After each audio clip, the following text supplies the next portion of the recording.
Welcome to Fiction Flux. Today we're starting a brand new fanfic. What if Deku was born with Gojo's powers from birth? Let's get started. The first thing Izuku Midoriya ever saw when he opened his eyes was too much.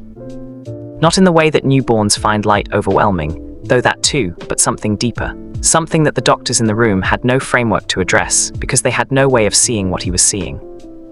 Inko Midoriya held her son for the first time and looked at his eyes and went very still. They were blue.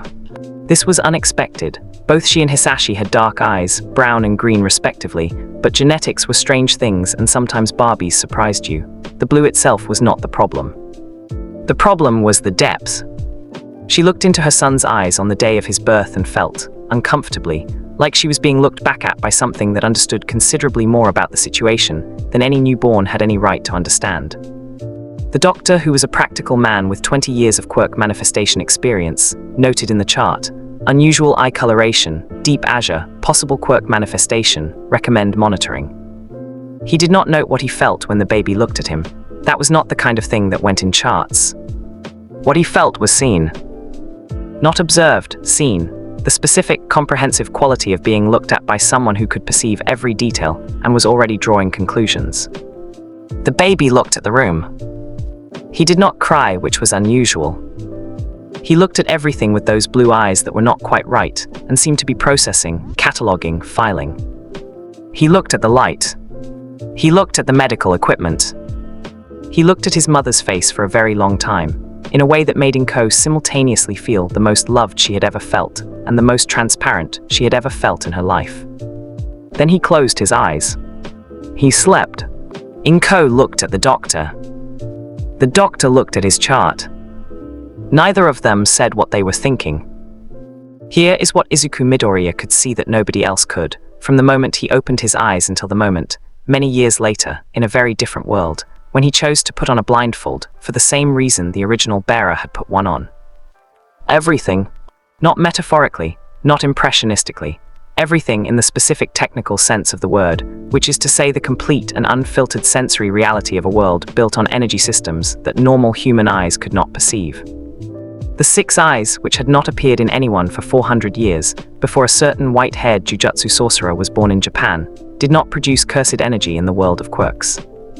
They produced something else, something that did not have a name yet because nobody had ever thought to name it, the fundamental energy that underlay quirk activation, the deep current of human biological potential that flowed through every quirked individual and pooled and shifted, and was the actual substrate of everything that hero society had built itself on top of. Call it quirk energy, call it potential, call it the fundamental frequency of a world that had organized itself around human beings with unusual abilities.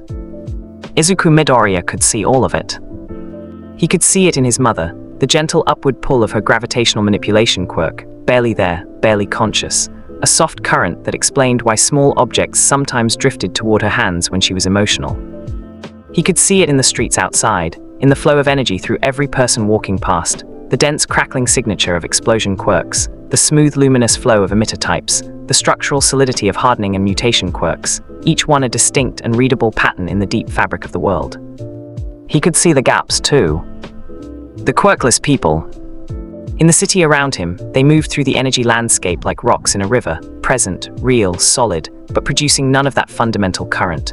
The world flowed around them and through them, and they were untouched by it in both directions. He looked at himself in a mirror when he was 2 years old and saw no gaps. He saw something else.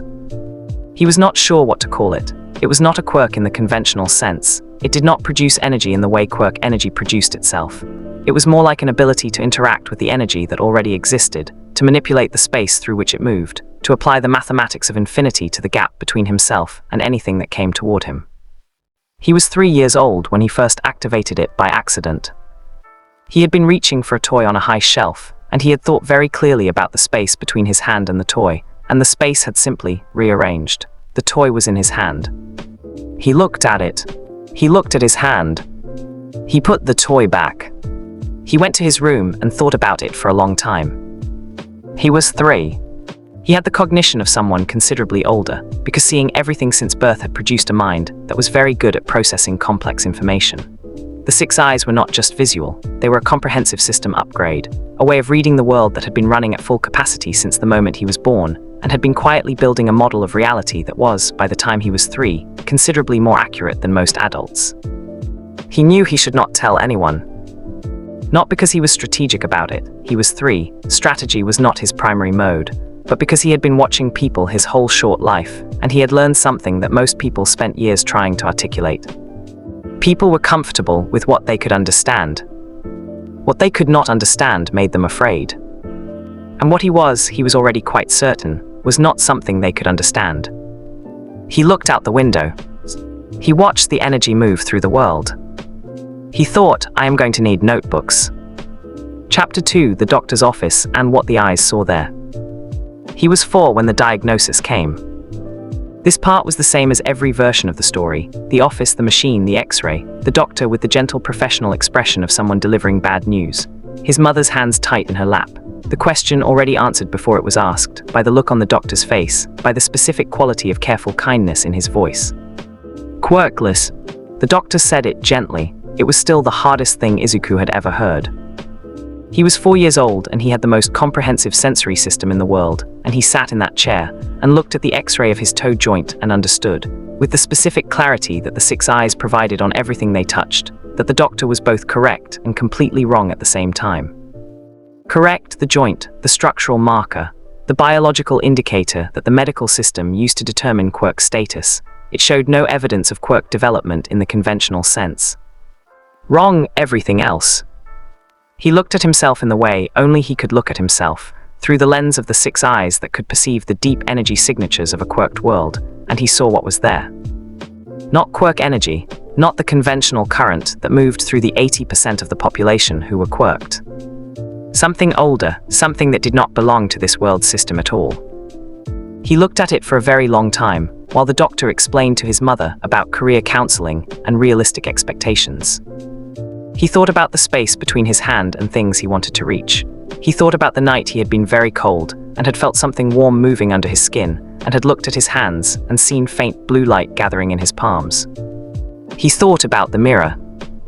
He thought about the way he saw the world, the complete, saturated, overwhelming way that he had always seen the world, that he had assumed everyone saw the world until he was old enough to understand that other people's eyes were just eyes.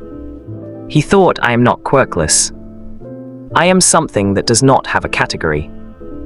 The doctor was still talking, his mother was crying very quietly. He looked at her face, really looked at it, with the full capacity of what his eyes could do, and saw the exhaustion and the grief and the love, all of it visible in the energy around her, the specific signature of a person who is trying very hard not to collapse. He took her hand. She stopped crying for a moment and looked at him. She saw his eyes. She always went quiet when she saw his eyes. He had noticed this years ago and had thought about it, and concluded that his eyes did something to people. Something about looking directly into them produced the specific sensation of being seen, which most people found simultaneously comforting and deeply unsettling. He said, "It's okay, Mom." He did not know yet if that was true. But he said it with the full weight of what his eyes could see, and she believed him, because there was something in his voice that bypassed the part of the human brain that questioned things and went directly to the part that trusted them. On the way home, he watched the energy move through the city. He thought about what he was. He had been reading extensively because the six eyes made reading very efficient, and because information was the most useful thing he had access to, and he had found, buried in the history of Jujutsu that had been all but erased from public knowledge by Hero Society's rise, references to something called the Gojo clan, references to something called Limitless, references to something called the Six Eyes. He had read those references 17 times. He had written them all down in his notebooks. He had thought about them for approximately 8 months. Now, sitting in the car while his mother drove home through a city that glittered with quirk energy in every direction, he thought about them one more time and arrived at a conclusion. He was, by some mechanism that he could not yet explain, the heir to a power system that had not manifested in anyone for 400 years. He was 4 years old. He was classified as quirkless by every medical system in Japan. And he was, if his calculations were correct, already untouchable. He looked out the car window. He thought, nobody knows. He thought, good. Chapter 3: 10 Years of Keeping the Secret. This is what Izuku Midoriya did not do for 10 years. He did not stop Katsuki Bakugo from burning his notebooks. Not because he could not, because the Six Eyes had already given him everything that was in the notebooks anyway, filed in perfect detail in a mind that forgot nothing, and because the burning served a purpose. It maintained the image of someone who could be hurt in the ways he could be hurt, which was useful. He did not activate Infinity when Bakugo's explosions went off near him. Not every time. He let some of them land, not because it hurt. Infinity could be tuned to any threshold, and he had been tuning it since he was 5, but because letting them land prevented the conversation that would happen if Bakugo noticed that his explosions were not working. He did not tell his mother. This was the hardest one. He watched her worry about him for 10 years, watched the careful way she managed her own sadness so he would not see it, watched the love and the helplessness of someone who did not know how to fix what she thought was broken about her son, and he carried the weight of knowing that she was wrong and choosing not to tell her. He had thought about this choice for a very long time. He had concluded, the moment he told her, the moment anyone knew, the world would change in ways he could not fully predict or control. The window of anonymity, of being invisible, of watching everything without being watched, that window would close. And he needed that window. He was building something in it. He trained, not in the way hero students trained, not with combat classes or quirk development programs, or the official structures of a society that had not made space for him. He trained alone, in the specific and comprehensive way that someone trains when they have the most advanced sensory system in the world, and an effectively infinite amount of time to observe and analyze and refine. He trained Infinity first. Not to use it defensively, though he did that too, to understand it. The Six Eyes showed him the mathematics of it, the convergent series, the infinite division of finite space, the mechanism by which anything that approached him slowed and slowed without ever quite arriving. He spent 3 years understanding it at a mathematical level deep enough that he could modulate it with precision, letting specific things through, adjusting the threshold, creating specific shapes and applications of the same fundamental concept. By the time he was 7, he could maintain Infinity passively while sleeping. He trained Blue and Red. Blue, the attraction, the compression of space, the controlled vacuum that he could apply in ways ranging from gentle to catastrophic. He spent a year on Blue alone, practicing in the empty lot behind the apartments at 3 a.m., learning the difference between a pull that moved a dropped pencil and a pull that could theoretically end a city block. He stayed at the pencil end of the spectrum. He was not ready for anything else yet. Red was harder. Red required him to multiply negative by negative, to take the natural cursed energy of the JJK system, which did not quite exist here, and reverse it, create the divergent force, the repulsion. In this world, where the fundamental energy was quirk energy rather than cursed energy, Red required a translation step that had taken him 2 years to work out and another year to execute reliably. By the time he was 12, he could produce Red. He produced it quietly, alone, in the empty lot at 3 a.m., and it split the air in front of him with a sound like the world tearing, and left a crater in the ground 7 meters across, and he stood at the center of it with Infinity holding the debris harmlessly away from him, and he thought. Good. He thought about Hollow Purple. He was not going to attempt Hollow Purple yet. He had done the math on what Hollow Purple did to the things it touched. He was 12 years old, and he was responsible, and he understood, with the full precision of the Six Eyes, that there were things you needed to be certain about before you used them. He went home. He wrote in his notebooks. He went to school the next day and let Katsuki Bakugo call him Deku, and did not say anything. He watched. He waited. He was 14 when All Might found him. Chapter 4: The Rooftop, IWITTN. This part of the story goes differently.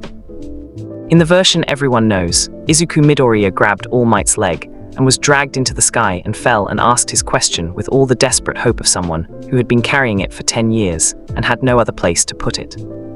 In this version, Izuku Midoriya waited. He had been watching All Might through the Six Eyes since the moment the man appeared on the street below him, and he had immediately understood several things simultaneously. First, All Might was Toshinori Yagi, who was a separate and considerably smaller person in a state of significant physical deterioration. The Six Eyes showed this with clinical precision, the energy signature of a man burning through his reserves at a rate that was not sustainable, the specific pattern of a quirk that was at once enormous and deeply compromised. Second, Toshinori Yagi had been given One for All, which was a quirk with structural similarities to the Gojo clan's Limitless, in that it was a legacy power designed to be passed down, and it was currently operating at a fraction of its theoretical capacity, because of the injury sustained in the fight that the Six Eyes could read, in outline, from the energy damage patterns visible in his body. Third, the slime villain who had Katsuki Bakugo was 17 meters away, around a corner, and Bakugo's energy signature had the specific frantic quality of someone running on adrenaline and terror. He had 3 seconds to make a decision. He made it. He did not run toward the danger like someone who did not know what they were doing. He moved through the crowd in a straight line toward where Bakugo was, and as he moved he extended infinity in front of him in a specific configuration, not defensive, not the passive protective dome he maintained automatically, but active, shaped, a wedge that cleared the path in front of him without anyone quite knowing why they stepped aside. He reached the slime villain. He looked at it. The Six Eyes processed the quirk signature in approximately half a second, a living liquid with specific physical properties, reactive to sudden temperature change, vulnerable at the point where the mass was most extended, with a response latency of approximately 3/4 of a second to external stimulation. He did not reach into the slime. He reached around it. Blue applied precisely, at the exact specific gravity differential that would compress the space occupied by the villain's extremities without affecting Bakugo, who was inside the mass. The slime contracted. Not violently, precisely, the way a hand might close around something it wanted to hold onto, except in reverse, the space around the slime closing in, not the slime itself. Bakugo fell out. He caught Bakugo with a mild application of the same principle, reduced the space below him so his fall slowed and stopped 2 centimeters off the ground, and then released it so he landed normally. Bakugo sat on the ground and coughed and stared at him. The slime villain was curled in on itself. Confused by physics, it did not have a mechanism to process. Behind them, around the corner, All Might was standing very still. He had seen all of it. His eyes, which were old and tired, and had seen a great many things in a very long career, were doing something they very rarely did. They were wide. Izuku looked at him. He said, "Are you okay, sir?" All Might did not answer immediately. He was looking at the boy in front of him with an expression that Izuku, through the Six Eyes, could read in complete detail. He was looking at him the way Inko had looked at him on the day he was born. Like he was seeing something he did not have a category for.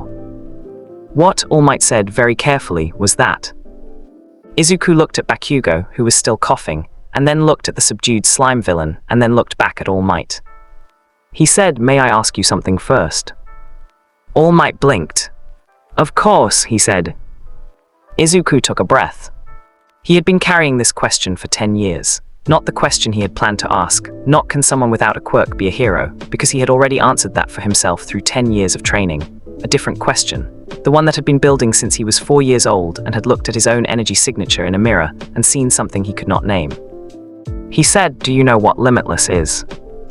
The silence that followed was the longest 3 seconds Izuku had experienced in a decade of very attentive observation. All Might's energy signature, the vast, familiar gold of One for All, did something he had never seen it do. It flickered, just for a moment, a single, involuntary response to a specific word. He filed that away. "Where," All Might said very slowly, "did you hear that word?" Izuku opened his notebook. He turned to page 37, which was covered in diagrams. He said, "I've been working on this since I was 4. All Might looked at the diagrams. He sat down on the curb, not elegantly, in the deflated way of a very tired man whose legs had simply decided that standing was no longer the priority. He looked at the boy. He looked at the diagrams. He said, "You need to tell me everything." Izuku sat down next to him. He opened the notebook to the first page. He said, "This is going to take a while." And Toshinori Yagi, who had spent his entire career being the strongest, sat on a curb in Musutafu and listened to a 14-year-old explain the mathematics of infinity, and felt something happen in his chest that he had not felt since the day Nana, Shimura, had first told him that he was worthy of the power she carried. The feeling of a world changing. The feeling of something arriving that was going to rewrite everything. He looked at the boy's eyes, those strange, deep, impossibly blue eyes that had been seeing too much since the day he was born, and he thought, this is what comes next. Chapter 5, What Aizawa Saw on the First Day. Shouter Aizawa prided himself on seeing through things. Not literally his quirk erased quirks, it did not grant vision beyond normal human capacity, but metaphorically in the professional sense in the specific talent of a man who had been teaching hero students for 11 years and could read a classroom the way other people read maps, who was coasting, who was terrified, who was going to burn out in the second year, and who was going to discover something in the third year that would make them exceptional. He read the new Class 1A on the first day, and arrived at accurate initial assessments for 19 out of 20 students in approximately 40 minutes. The 20th was Midoriya Izuku. He had read the file. He knew the history, the quirkless diagnosis, the unusual entrance exam scores, the notes from the admissions committee about something in the exam footage that they could not quite articulate. He had watched the footage himself. He had his own notes about the footage, which he kept in a separate location from his other professional documentation.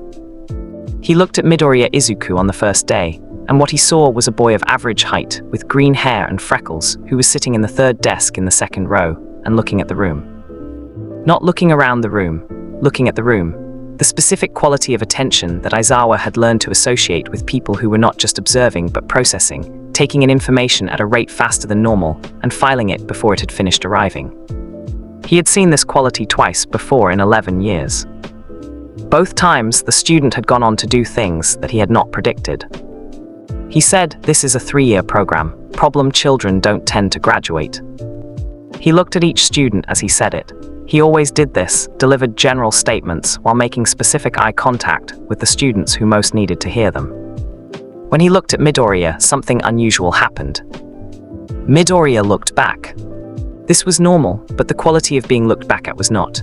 Aizawa had a high tolerance for confrontational eye contact. It was practically a job requirement. He had been stared down by villains and panicking students and angry parents, and one very memorable occasion, an entire classroom simultaneously. Midoriya was not confrontational. He was not aggressive. He was not trying to establish anything. He was simply looking at Aizawa with those very blue eyes, and Aizawa had the specific and deeply unfamiliar sensation of being read. He kept his expression neutral. He moved on. He gave the assessment, the 10 kilometers, the simple framing, the reveal. He watched the reactions. 19 students panicked, calculated, strategized. Midoriya didn't. He looked at the open field. He looked at the other students. He looked at Aizawa. He said very calmly, "How far is the boundary?" Not "I need to know before I start," not "Is this part of the test?" Just, "How far is the boundary?" The question of someone who had already assessed the situation and was missing exactly one piece of information. Aizawa told him. Midoriya nodded. He ran. He did not use a quirk. Aizawa's quirk cancellation goggles were up, scanning, and they registered nothing from Midoriya, no energy signature, no activation pattern, no evidence of any quirk whatsoever. He also ran at a pace that was, quietly and without drama, significantly faster than the class average. Not because of superhuman speed, because of what the 6 eyes had already told him about the optimal biomechanics of human locomotion under fatigue conditions, which he had read about at 11 and had been refining his personal application of ever since. He finished in the top 5. Aizawa watched him cross the line. He looked at his clipboard. He wrote 3 words. Then he crossed them out and wrote 3 different words. Then he crossed those out too. He put the clipboard down. He thought about the footage from the entrance exam, the way the boy had moved, not like someone using a quirk, but not like someone not using a quirk either. Like someone who knew exactly what every piece of the environment was doing at every moment, and was simply going where the space allowed. He thought about those eyes. He thought about 11 years of teaching, and 2 previous students who had made him feel like this, and what had happened when he tried to apply standard assessment frameworks to them. He picked the clipboard back up. He wrote unknown. Underlined it. Added a question mark. Added 3 more question marks. In a classroom nearby, Izuku Midoriya was watching the energy signatures of his new classmates with the 6 eyes, and taking notes and thinking about the specific way Aizawa Shouter had looked at him during the assessment. He had been looked at carefully before. He had never been looked at by someone who was clearly trying to read him and had managed, in 40 minutes, to conclude that they could not. This was new.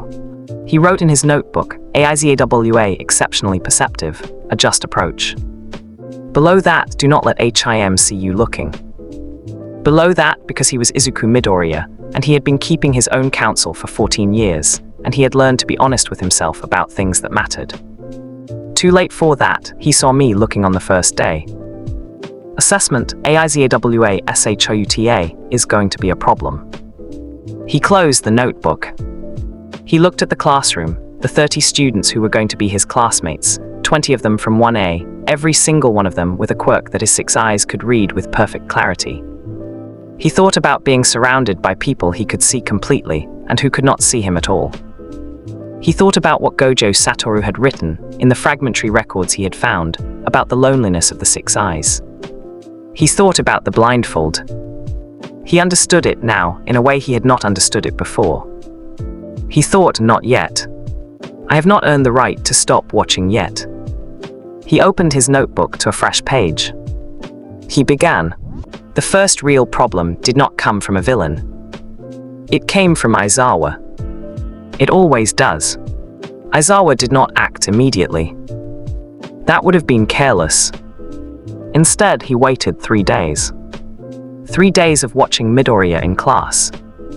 3 days of small tests, questions asked at odd moments, subtle pressure applied in group work, deliberate unpredictability in instructions. Midoriya passed all of them.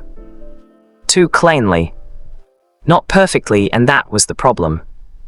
He made mistakes. But they were the wrong kind of mistakes. They were mistakes that preserved an image. Aizawa had seen that before. Not in students. In pros. On the 4th day, he decided to stop observing. And start confirming. Midoriya. The class turned. Midoriya looked up. Calm, attentive, exactly the right amount of nervous. Aizawa watched his eyes. Stay after class. A pause. Just a fraction too long. Then, yes, sir. Everyone left. Except Midoriya. The classroom door shut. Silent. Aizawa didn't waste time. Use your quirk. Midoriya blinked. I don't have. Aizawa activated his quirk. His hair lifted. The air shifted. The invisible suppression field spread across the room like a net tightening. I said, Aizawa repeated, voice flat, use your quirk. Here is what Aizawa expected. Confusion. Fear. Denial. Here is what he got. A very small change in Midoriya's posture. Not visible to most people. But Aizawa had spent years watching bodies in combat. Midoriya didn't tense. He stabilized, like someone adjusting balance before impact. I don't have a quirk, Midoriya said again. Aizawa stepped forward. Then explain the entrance exam. Silent. Explain your movement patterns, your reaction timing, your spatial awareness. Another step. Explain why I can't categorize you. Midoriya looked at him. Really looked at him. And for the first time, he didn't hide it. Aizawa felt it immediately. That same sensation from day one. Being read, except now it wasn't restrained. It was focused. I could lie, Midoriya said quietly. Aizawa didn't respond. Or I could tell you the truth. Those are your options, Aizawa said. Midoriya nodded. Then I need to confirm something first. Aizawa narrowed his eyes. Confirm. Midoriya stood up. Slowly. No sudden movements. No threat posture. Just deliberate. Please keep your quirk active, he said. Aizawa didn't answer. He didn't need to. His quirk was already locked on. Midoriya took one step forward. Then another. Then, he extended his hand. And stopped. Not because Aizawa stopped him. Because something stopped him. Aizawa's eyes sharpened.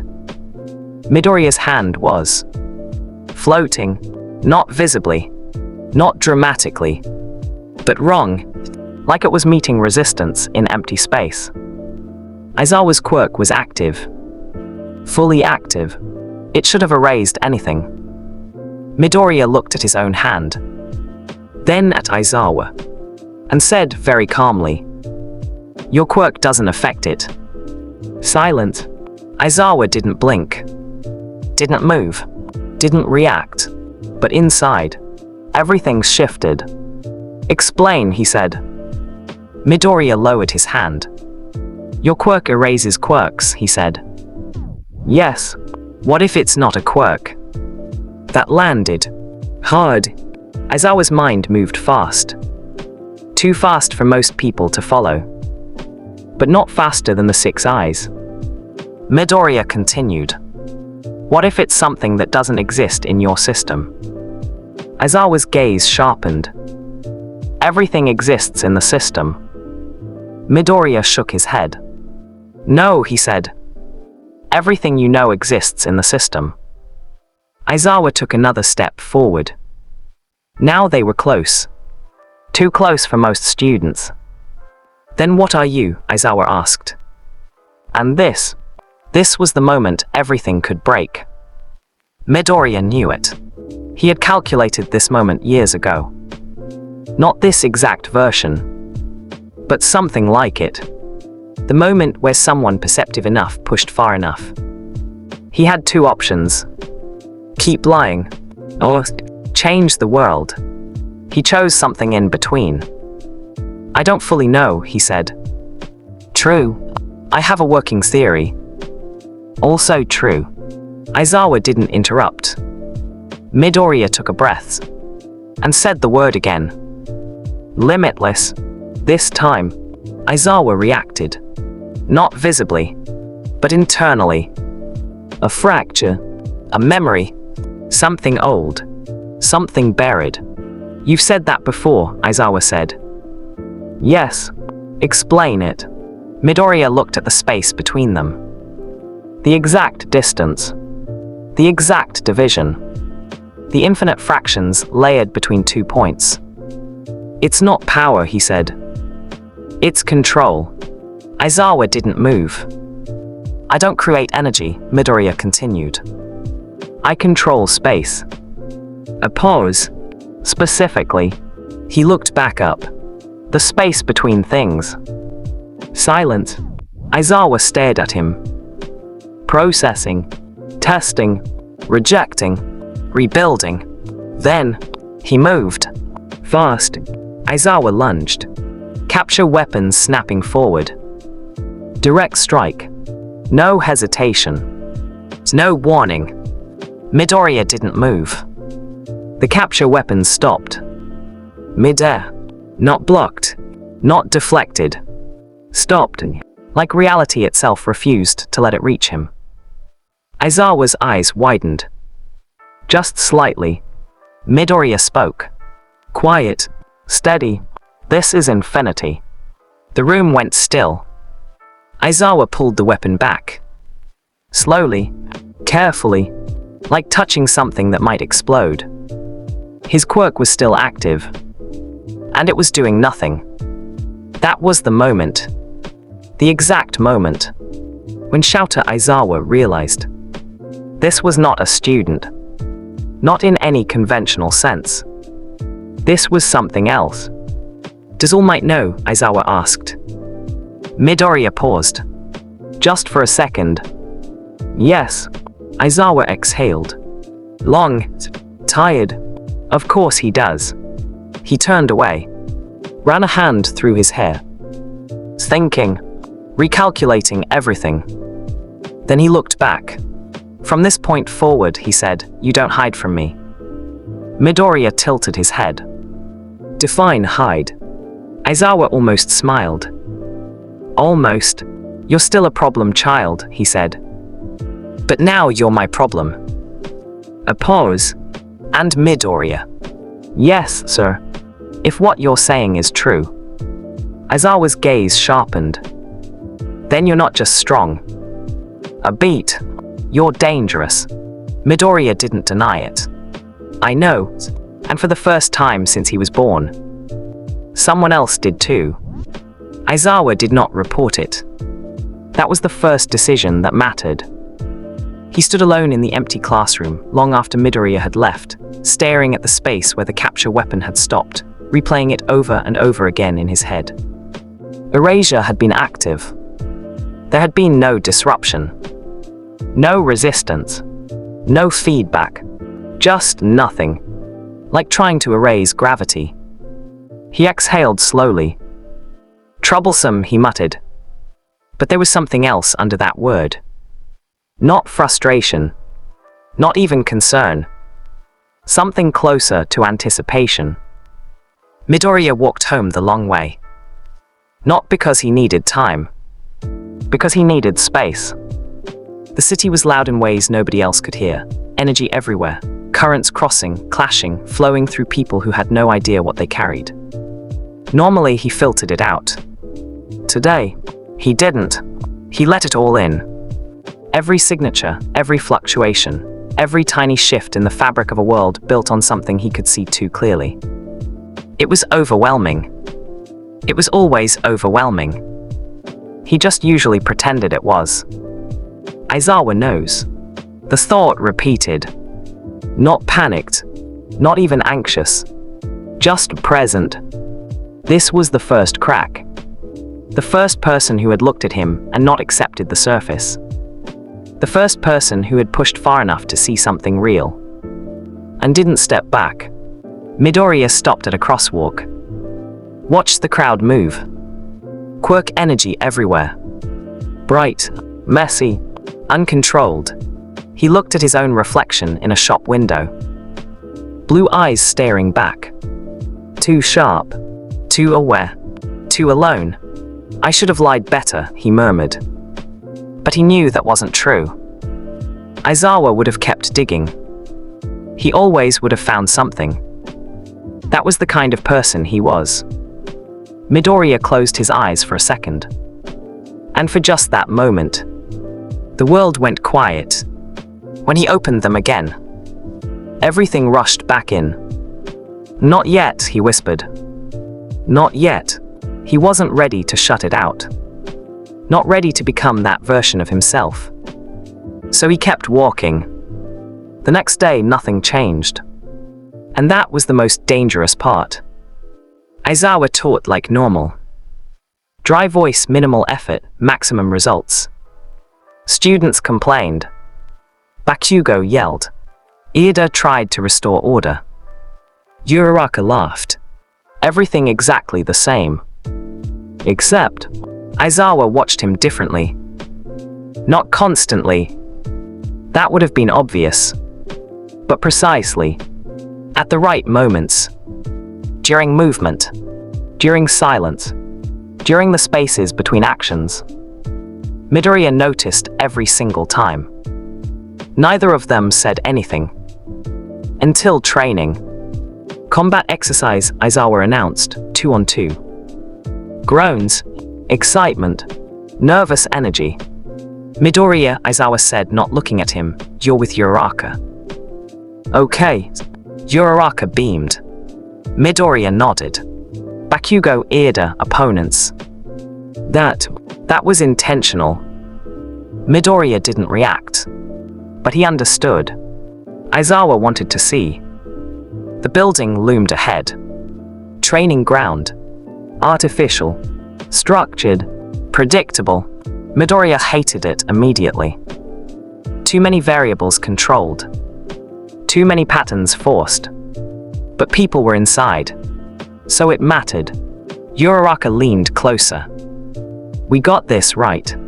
Midoriya glanced at her. Her energy signature was light. Unstable but kind. Honest. Yes, he said. And meant it. Inside. Bakugo was already smiling. That sharp, aggressive grin.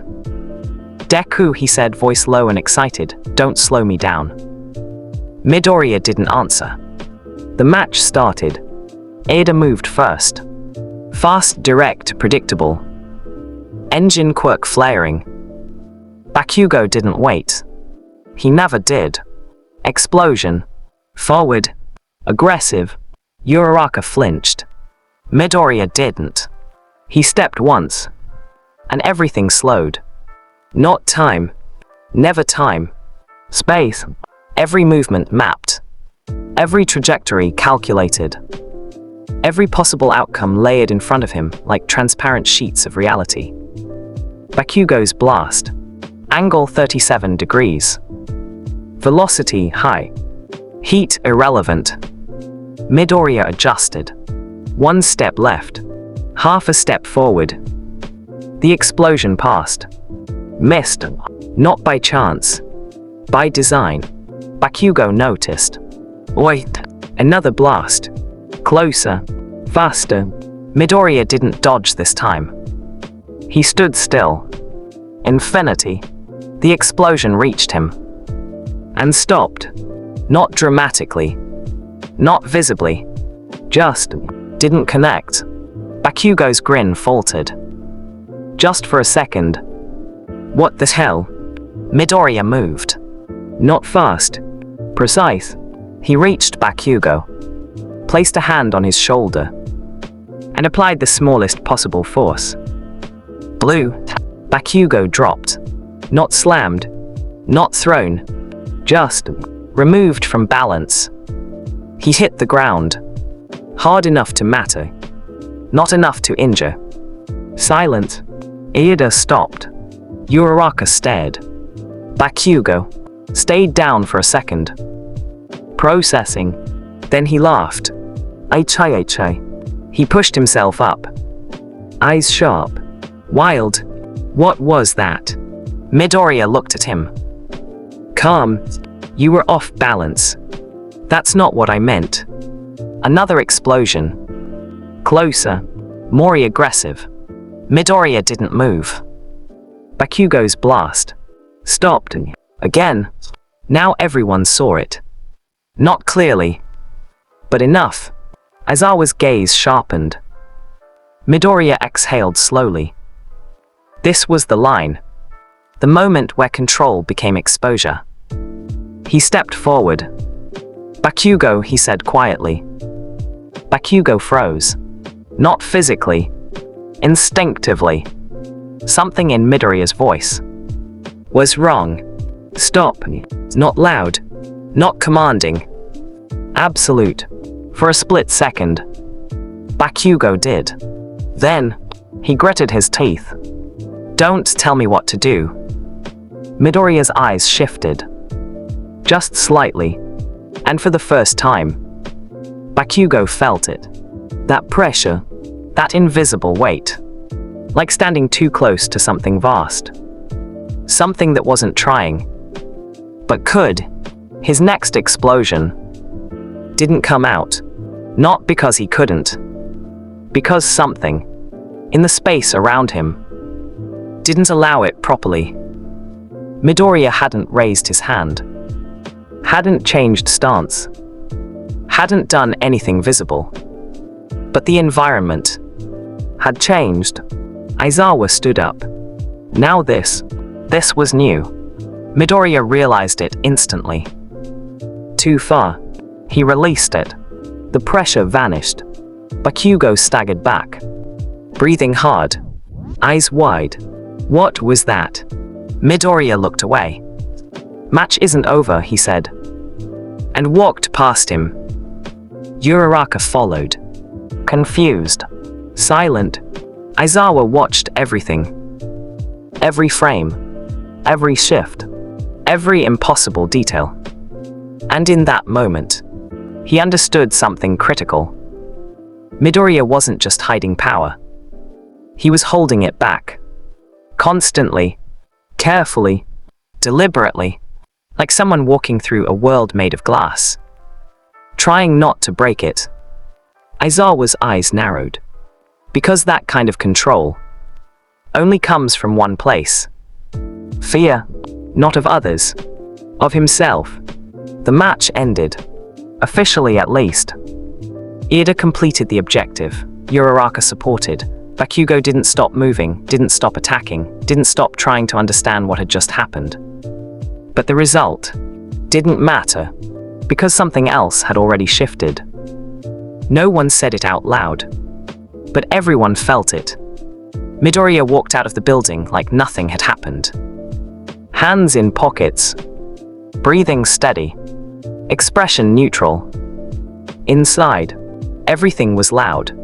Too loud. He had slipped. Not fully, but enough. They saw something. Bakugo felt something.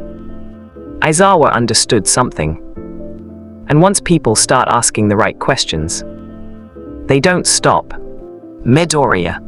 He stopped, turned. Aizawa stood a few steps behind him. Alone. Stay back for a minute. The others kept walking. No one argued. Even Bakugo. Just stared for a second longer. Then left. Silent. Aizawa didn't waste time. You almost lost control. Not a question. Midoriya didn't deny it. Yes. Aizawa's eyes locked onto his. That wasn't a quirk. No. Another pause. Heavier this time. And it wasn't just defense. Midoriya's fingers tightened slightly in his pocket. No. Aizawa exhaled slowly. Like someone confirming something they didn't want to be true. What happens, Aizawa said, if you stop holding back? That question. That one. Midoriya didn't answer immediately. Because for the first time, he didn't have a clean calculation. He had estimates, models, possibilities, but not certainty. And that was dangerous. I don't know, he said. Aizawa studied him. Long, careful, then, figure it out. Midoriya looked up. Before something forces you to.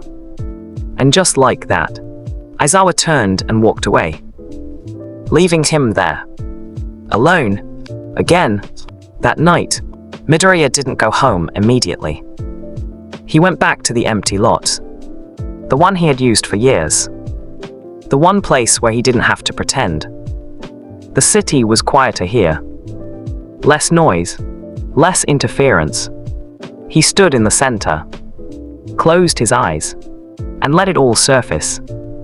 Infinity. Always there. Always active. Always perfect. Blue. Controlled. Precise.